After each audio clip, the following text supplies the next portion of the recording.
Bismillahirrahmanirrahim. Yang kedua tahun 646. Siapa yang bawa utusan daripada Khalifah Utsman bin Affan? Maaf, Utsman bin Affan itu Amirul Mukminin. Khalifah Abu Bakar Siddiq. Amirul Mukminin Umar bin Khattab dan Utsman bin Affan. Sementara Ali, Imam Ali radhiyallahu an. Jadi ada 3 konsep kepemimpinan dalam Islam. Pertama, khilafah diterapkan oleh Abu Bakar Siddiq. Yang kedua, Amirul Mukminin diterapkan oleh Umar bin Khattab dan Utsman bin Affan. Yang ketiga, imamah. Jadi khilafah Abu Bakar, imarah Umar dan Utsman, imamah Ali bin Abi Thalib. Saudara sekalian yang dimuliakan Allah, 646 itu adalah 2 tahun Sayyidina Utsman bin Affan memegang jabatan sebagai Amirul Mukminin. Rasulullah wafat 632, Abu Bakar Siddiq wafat 634, ya, 2 tahun saja. Lalu Utsman bin Affan, Umar bin Khattab 10 tahun sampai 634, 644. 645, 646 Utsman bin Affan mengutus utusannya tiba di Kalingga, Jepara. Di Jepara itulah, ya, Ratu Shima dan anaknya Jaisima memeluk agama Islam. Hasil dakwah dari, Buya Hamka tidak mencantumkan nama, hanya mencantumkan sahabat yang diutus oleh Utsman bin Affan. Pada waktu itu, kalau dilihat di literatur yang lain, dan menyebut nama yang tiba ke Indonesia itu adalah Muawiyah bin Abi Sufyan. Mengapa? Karena beliaulah yang punya armada laut. Muawiyah 20 tahun sebagai gubernur dan 20 tahun sebagai khalifah. Jadi 40 tahun selama jasanya untuk Islam. Dan salah satunya adalah tiba di Kalingga, Jepara.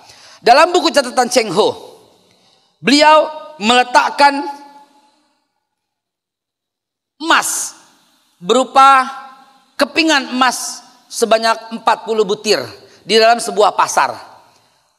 Ditunggu terus, tidak satupun keping yang berkurang. Tidak satupun keping yang berkurang. Maka akhirnya barulah kemudian beliau mendatangi Ratu Kalingga, namanya Ratu Shima.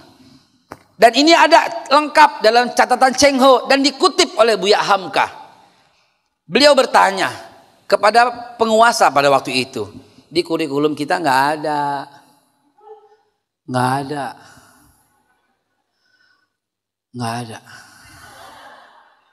Di kurikulum kita sayang banget. Ibu sekalian dan bapak yang dirahmati Allah, itulah yang terjadi. Tidak satu keping pun berkurang.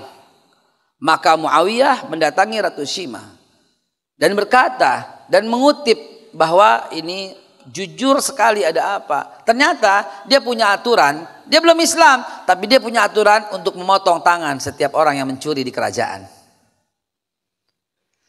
Dan itulah kita pernah menjadi bangsa yang jujur. Sekali lagi, kita pernah menjadi bangsa yang jujur. Sekali lagi, kita pernah menjadi bangsa yang jujur. Pernah. Emas ditaruh di pasar nggak hilang. Sekarang sendal cakepan dikit hilang.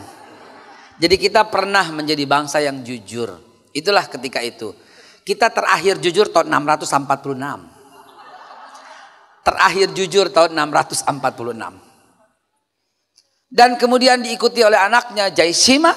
Dan kemudian Islamlah Kalingga. Kalingga sekarang letaknya di Jepara. Namun jahatnya Belanda memberangus itu. Sehingga orang yang nggak ketemu dengan mengatakan, itu sejarah palsu. Ini benar saudaraku sekalian. Ini fakta. Iman yang bisa lihat demikian. Mustahil Nabi Muhammad SAW dan belum mengutus sahabatnya ke semua penjuru. Antum coba bayangkan 124.000 pada waktu beliau wafat. Sekarang cuma 1.000 yang ada di Baqi. Lalu 123.000-nya kemana? Kemana? Pikir dengan logika sederhana. Kemana? Ada 1, 2, 3 makam yang ada namanya. Tapi yang lain tidak ada namanya. Kakekku saja tidak ada namanya. Lahir tahun 1878 di Hadramaut. Kakek saya langsung. Datang ke Indonesia tahun 1908. Bergabung. Untuk apa? Untuk melawan penjajah Belanda. Dan wafat belum lama wafat tahun 2016. 2000 waktu krisis 2000 berapa? Krisis 98, 96 wafatnya. Jauh juga ya 10 tahun ya. Sampai sekarang tidak ada makamnya, nggak ada, karena memang orang dulu tidak mau ditanda-tandai, nggak mau. Kakekku saja tidak mau ditandai, ya hanya mau makan dengan tangannya, tidak mau makan yang disembelih kecuali dengan dia yang sembelih. Itu kakek kita masih menjaga kemurnian itu. Mau makan ayam potong sendiri, mau makan kambing potong sendiri, tidak akan menyerahkan kepada orang. Tapi kita makan tiap hari kambing, cuman sate udah jadi sate tanpa tahu siapa yang potong. Makan ayam udah jadi sayap tanpa tahu menjadi yang potong. Hadirin dimuliakan Allah Subhanahu wa taala, begitulah yang terjadi. Jadi mesti yakin, hakul yakin, ainul yakin tentang itu. Lalu kemudian apa yang terjadi? Belum berkembang, hanya segitu-gitunya. Lalu kita lihat pada periode ketiga. Periode pertama 625, periode kedua 646, periode ketiga ketika berbarengan dengan eksodusnya orang-orang Cina. Kenapa? Karena dibantai pada tahun 711 sampai 718 kurang lebih pembantaian itu. Siapa yang bantai? Cina sendiri. Dari dulu itu bangsa kurang ajar kepada umat Islam, saudara. Belum ada bangsa yang lebih brengsek daripada bangsa Cina. Bangsa Cina, bukan orang Cina Indonesia, jangan salah. Itu menebar kebencian namanya. Orang-orang yang ada di sini mungkin baik. Ada yang berbisnis dengan kita, ada yang buka pabrik, orang-orang Indonesia pada kerja di sana. Yang saya maksud bangsa Cina di sana, di suku Uighur sana, dibantai saudaraku. Dan paling demen itu ngebantai umat Islam. Di tahun 711 ada fakta pembantaian terhadap umat Islam. Dan keluar itu dari Cina beramai-ramai, berbondong-bondong keluar, tiba di Palembang, Jambi. Dan diterima dengan baik oleh Raja Sri Indra Farman, kejadiannya tahun 711. Dan pada saat itu Khalifah Umar bin Abdul Aziz sebagai penguasa di Hijaz, Mekah dan Madinah. Jadi periode ketiga masuk Islam ke Indonesia melalui utusan daripada Khalifah Umar bin Abdul Aziz. Kejadiannya tahun 711 sampai 718. Inilah periode ketiga yang mulai banyak. Mulai pada berkembang. Kenapa? Karena Raja Sri Indra Farman yang mendapatkan Islamnya. Beliau menulis surat kepada Khalifah Umar bin Abdul Aziz. Suratnya pun ada sampai dengan saat ini, disimpan dengan baik. Tapi yang menyimpan Inggris. Yang menyimpan surat itu Inggris. Saya pernah mendapat undangan ke Oxford University untuk bicara masalah ini. Saudara sekalian dimuliakan Allah, pada waktu itu Raja Sri Indra Farman menulis surat kepada yang mulia Khalifah Umar bin Abdul Aziz, kepada yang mulia pemimpin Islam yang bertuhan satu. Dari raja yang memiliki 1000 sungai dan 1000 gajah, memiliki 1000 wewangian dan 1000 teratai dan 1000 jeruk nipis. Entah apa maksudnya, wallahu a'lam bishawab.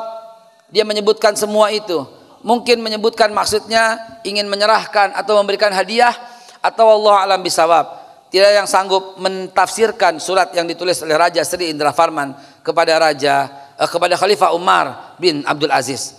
Lalu kemudian responnya baik.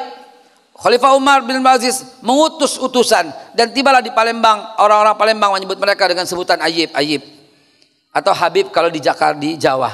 Tapi Ayib kalau di Palembang dan Jambi. Itulah awal mula periode ketiga Islam masuk ke Indonesia.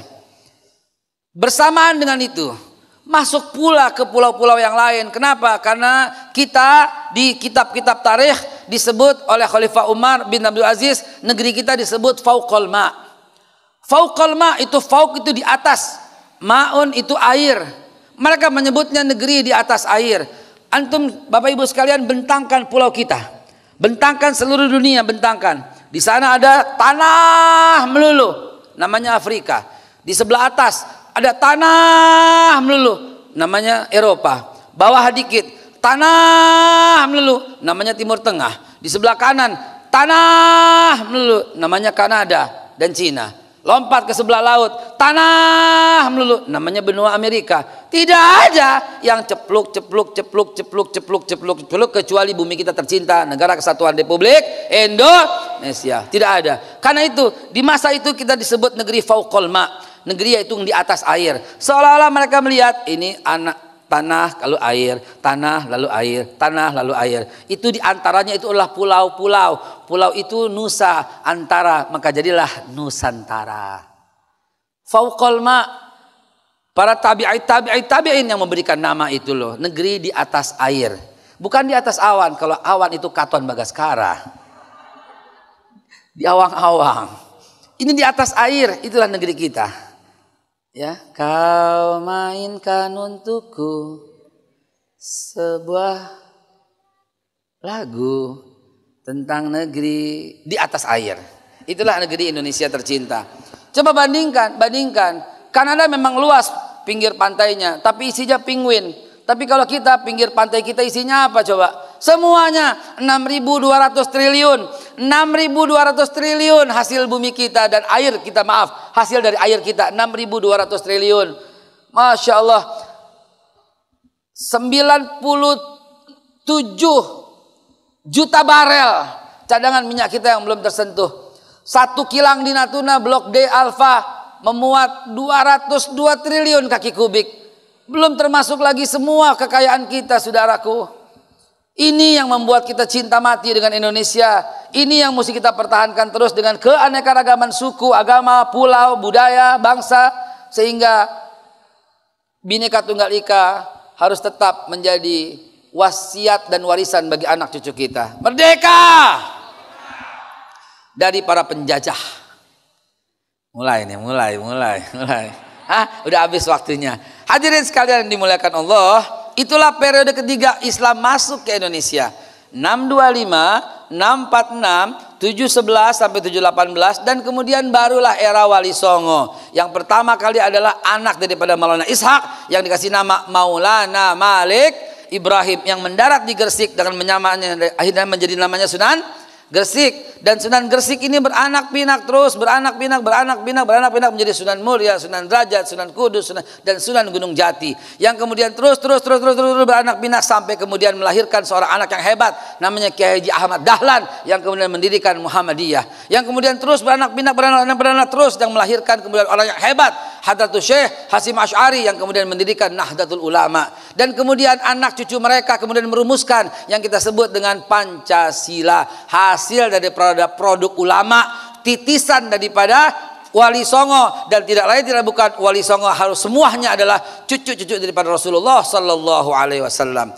Hadirin dimuliakan Allah Subhanahu wa taala, itulah dakwah sampai terus melosok, terus menerus. Dan kemudian yang tadi terlewat, di antara utusan Fauqal Ma, mereka tiba di Indonesia bagian timur dan mereka memberikan nama Papua yang indah itu bersinar, nuar, cahayanya memenuhi semua cahaya. Dan hari ini kita bersyukur kembali, barangkali saja, semoga saja harapan kita ada di Papua yang selalu menjaga Indonesia sudah bangun tidur saat kita semua terlelap, sudah kumandangkan azan saat kita semua masih tidur. Dan insya Allah dari sana pula akan lahir para pejuang-pejuang yang akan menegakkan kembali Islam di bumi tercinta.